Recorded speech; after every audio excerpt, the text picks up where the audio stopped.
ಆಗಿರ್ತಕ್ಕಂಥ ಘಟನೆಗೆ ನಾನು ಖಂಡಿಸ್ತೀನಿ. ಸರಿಯೋ ತಪ್ಪು ಅಂತಕ್ಕಂಥದ್ದು ಏನೋ ಜನ ಅರ್ಥ ಮಾಡ್ಕೋಬೇಕು. ಯಾಕಂದರೆ ನಾನು ರಿಯಲಿ ಐ ಡೋಂಟ್ ನೋ. ಯಾಕಂದರೆ ನಾನು ಈಗ ತಾನೇ ತಮ್ಮ ಪ್ರಶ್ನೆ ಕೇಳ್ತಾ ಇದ್ದೀರಿ. ಸಿ ಎಮ್ಮು ತಪ್ಪು ಕ್ಷಮೆ ಕೇಳ್ತಕ್ಕಂಥದ್ದು ಯಾವ ಮಟ್ಟಿಗೆ ಸರಿಯೋ ಈ ಥರ ಕೇಳ್ತಕ್ಕಂಥದ್ದು ಕೂಡ ನನಗೆ ಅರ್ಥ ಆಗ್ತಾ ಇಲ್ಲ.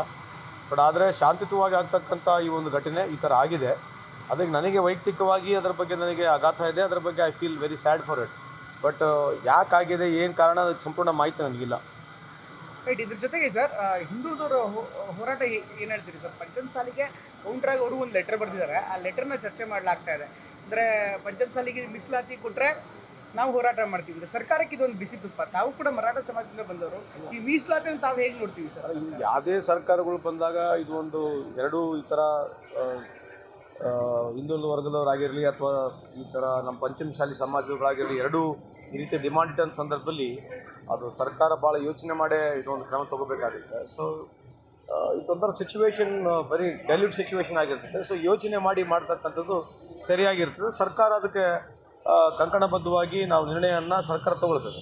ಸರ್, ಫೈನಲಿ ಈ ಸದನದ ಬಗ್ಗೆ ತಾವೇನು ಹೇಳ್ತೀವಿ ಸರ್? ಈಗ ಉತ್ತರ ಕರ್ನಾಟಕದಲ್ಲಿ ಪ್ರತಿ ಬಾರಿ ಸದನ ಆದಾಗಲೂ ಕೂಡ ಸೂಕ್ತ ರೀತಿಯಲ್ಲಿ ಯಾವುದೇ ವಿಚಾರಗಳು ಚರ್ಚೆ ಆಗಲ್ಲ, ಬೇರೆ ಬೇರೆ ಕಾರಣಗಳಿಂದ ಅದು ಮುಂದೂಡ್ತಾನೆ ಇರುತ್ತೆ. ಇಲ್ಲೂ ಕೂಡ ಮತ್ತೆ ಅದೇ ಆರೋಪಗಳು ಬರ್ತಾ ಇದೆ sir, irrespective of the government. ನಮ್ಮ ಸರ್ಕಾರ ಬಂದಾಗ ನಾವು ಕನಿಷ್ಠ 80ರಿಂದ 90 ದಿನ ಅಸೆಂಬ್ಲಿ ನಡೆಸಿದ್ದೇವೆ. BJP ಸರ್ಕಾರ ಬಂದಾಗ ಎಷ್ಟು ದಿವಸ ಅಸೆಂಬ್ಲಿ, ಎಷ್ಟು ವರ್ಷದಲ್ಲಿ ಎಷ್ಟು ದಿನ ಅಸೆಂಬ್ಲಿ ನಡೆಸಿದ್ರೆ ತಾವು ಚೆಕ್ ಮಾಡಿ ನೋಡಿ.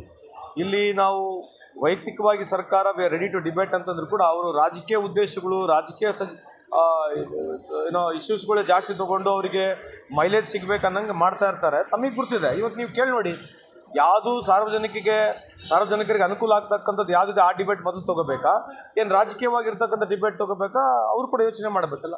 So unnecessary which is not required ಅದಕ್ಕೆ ಜಾಸ್ತಿ ಮೈಲೇಜ್ಗೋಸ್ಕರ ಅವ್ರು ತೊಗೊಳ್ತಾರೆ. ವಿರೋಧ ಪಕ್ಷಗಳು ವಿಶೇಷವಾಗಿ ಇಂಥ ಒಂದು ಸಂದರ್ಭದಲ್ಲಿ ಇದು ಒಂದು ಸರ್ಕಾರದ ಆಡಿಟ್ ಇದ್ದಂಗೆ. ಈ ಸರ್ಕಾರದ ಆಡಿಟ್ ಜೊತೆಗೆ ಇಲ್ಲಿ ಈ ಭಾಗದ ಸಮಸ್ಯೆಗಳಿಗೆ ಅವ್ರು ಜಾಸ್ತಿ ಒತ್ತು ಕೊಟ್ಟರೆ ನಮ್ಮ ಸರ್ಕಾರ ಉತ್ತರವಾಗಿ ಸಮರ್ಪಕವಾಗಿ ಉತ್ತರ ಕೊಡಲಿಕ್ಕೆ ರೆಡಿ ಇದೆ. ಆಮೇಲೆ ಎರಡೂ ಪಕ್ಷಗಳು ಸೇರಿ ಈ ಭಾಗದ ಜನರ ಬಗ್ಗೆ ಚರ್ಚೆ ಮಾಡಲಿಕ್ಕೆ ನಾವೊಂದು ಸರ್ಕಾರ ಸಿದ್ಧವಾಗಿದ್ದೀವಿ. ಸರ್, ಫೈನಲಿ ಈ ವಕ್ಫ್ ಇರ್ಬೋದು ಅಥವಾ ಪಂಚಮಸಾಲಿ ಇರ್ಬೋದು, ಸದನದಲ್ಲಿ ಪ್ರಸ್ತಾಪ ಮಾಡ್ತೀವಿ ಅಂತ ಹೇಳ್ತಿದ್ದಾರೆ. ಅದಕ್ಕೆ ಚರ್ಚೆಗೆ ಸರ್ಕಾರ ರೆಡಿ ಇದೆಯಾ ಸರ್? ತಾವು ಸಚಿವರಾಗಿ ಏನು ಸಲಹೆ ಕೊಟ್ಟಿರಬೇಕಲ್ಲ. ಇವತ್ತು ರೂಲ್ 69 ಕೊಟ್ಟಿದ್ದಾರೆ ಅಂತ ನಾನು ಕೊಟ್ಟಿದ್ದಾರೆ. ಪಂಚಮಸಾಲಿನೂ ಶೂನ್ಯ ವೇಳೆಯಲ್ಲಿ ತಗೋತೀವಿ ಅಂತ 69 ಕೊಟ್ಟಿದ್ದಾರೆ, ವಫ್ನಲ್ಲಿ ಕೊಟ್ಟಿದ್ದಾರೆ ಅಂತ ನಾನು ಭಾವಿಸ್ತಾ ಇದ್ದೀನಿ. ಶೂನ್ಯ ವೇಳೆಯಲ್ಲಿ ಕೊಡಬೇಕಿಲ್ಲ, ಸ್ಪೀಕರಿಗೆ ಸಂಬಂಧಪಟ್ಟಿರ್ತಕ್ಕಂಥದ್ದು. ಈ ಥರದ ಇಶ್ಯೂಗಳು ಏನೋ ಪೊಲಿಟಿಸೈಸ್ ಮಾಡಿ ಮಾತನಾಡ್ತಕ್ಕಂಥದ್ದು BJP ನಿಸೀಮ್ರವರು. ಯಾವುದೇ ಒಂದು ಇಶ್ಯೂ ಪೊಲಿಟಿಸೈಸ್ ಮಾಡೋದ್ರಲ್ಲಿ ನಿಸೀಮ್ರಿದ್ದಾರೆ. ಸೊ ಅದೇ ಮಾಡ್ತಾರೆ. ಇವತ್ತಲ್ಲ 11 ವರ್ಷದಿಂದ ಕೇಂದ್ರದಲ್ಲಿ ಅದನ್ನೇ ಮಾಡ್ತಾರೆ, ಈಗ ಅದನ್ನೇ ಮಾಡ್ತಾರೆ. So let them continue what we can say. ಅಂತಕ್ಕಂಥ ಘಟನೆಗೆ ನಾನು ಖಂಡಿಸ್ತೀನಿ. ಸರಿಯೋ ತಪ್ಪು ಅಂತಕ್ಕಂಥದ್ದು ಏನೋ ಜನ ಅರ್ಥ ಮಾಡ್ಕೋಬೇಕು. ಯಾಕಂದರೆ ನಾನು ರಿಯಲಿ ಐ ಡೋಂಟ್ ನೋ. ಯಾಕಂದರೆ ನಾನು ಈಗ ತಾನೇ ತಮ್ಮ ಪ್ರಶ್ನೆ ಕೇಳ್ತಾ ಇದ್ದೀರಿ. ಸಿ ಎಮ್ಮು ತಪ್ಪು ಕ್ಷಮೆ ಕೇಳ್ತಕ್ಕಂಥದ್ದು ಯಾವ ಮಟ್ಟಿಗೆ ಸರಿಯೋ ಈ ಥರ ಕೇಳ್ತಕ್ಕಂಥದ್ದು ಕೂಡ ನನಗೆ ಅರ್ಥ ಆಗ್ತಾ ಇಲ್ಲ. ಬಟ್ ಆದರೆ ಶಾಂತಿಯುತವಾಗಿ ಆಗ್ತಕ್ಕಂಥ ಈ ಒಂದು ಘಟನೆ ಈ ಥರ ಆಗಿದೆ. ಅದಕ್ಕೆ ನನಗೆ ವೈಯಕ್ತಿಕವಾಗಿ ಅದರ ಬಗ್ಗೆ ನನಗೆ ಆಘಾತ ಇದೆ. ಅದರ ಬಗ್ಗೆ I feel very sad for it.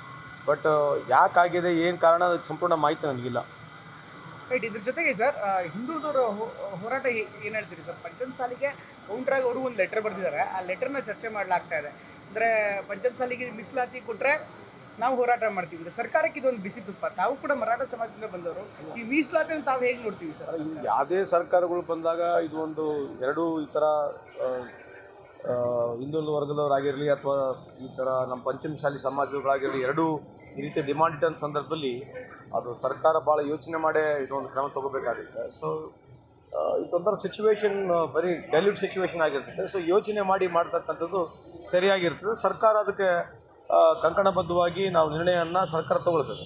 Sir, finally ಈ ಸದನದ ಬಗ್ಗೆ ತಾವೇನು ಹೇಳ್ತೀವಿ ಸರ್? ಈಗ ಉತ್ತರ ಕರ್ನಾಟಕದಲ್ಲಿ ಪ್ರತಿ ಬಾರಿ ಸದನ ಆದಾಗಲೂ ಕೂಡ ಸೂಕ್ತ ರೀತಿಯಲ್ಲಿ ಯಾವುದೇ ವಿಚಾರಗಳು ಚರ್ಚೆ ಆಗಲ್ಲ, ಬೇರೆ ಬೇರೆ ಕಾರಣಗಳಿಂದ ಅದು ಮುಂದೂಡ್ತಾನೆ ಇರುತ್ತೆ. ಇಲ್ಲೂ ಕೂಡ ಮತ್ತೆ ಅದೇ ಆರೋಪಗಳು ಬರ್ತಾ ಇದೆ sir, irrespective of the government.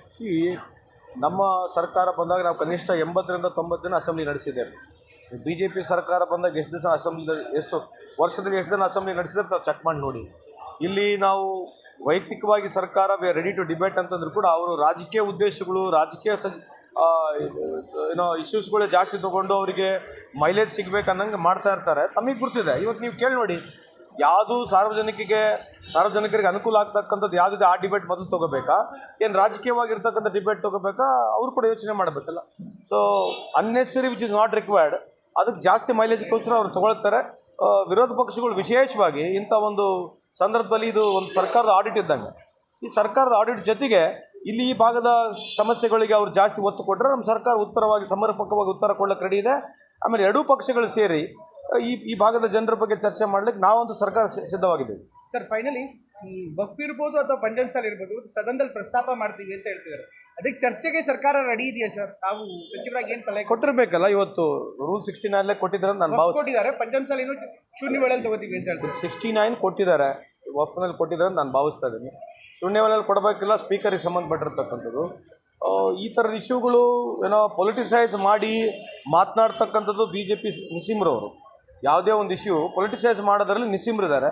So ಅದೇ ಮಾಡ್ತಾರೆ. ಇವತ್ತು ಅಲ್ಲ 11 ವರ್ಷದಿಂದ ಕೇಂದ್ರದಲ್ಲಿ ಅದನ್ನೇ ಮಾಡ್ತಾರೆ, ಈಗ ಅದನ್ನೇ ಮಾಡ್ತಾರೆ. So let them continue what we can say. ಅಂತಕ್ಕಂಥ ಘಟನೆಗೆ ನಾನು ಖಂಡಿಸ್ತೀನಿ.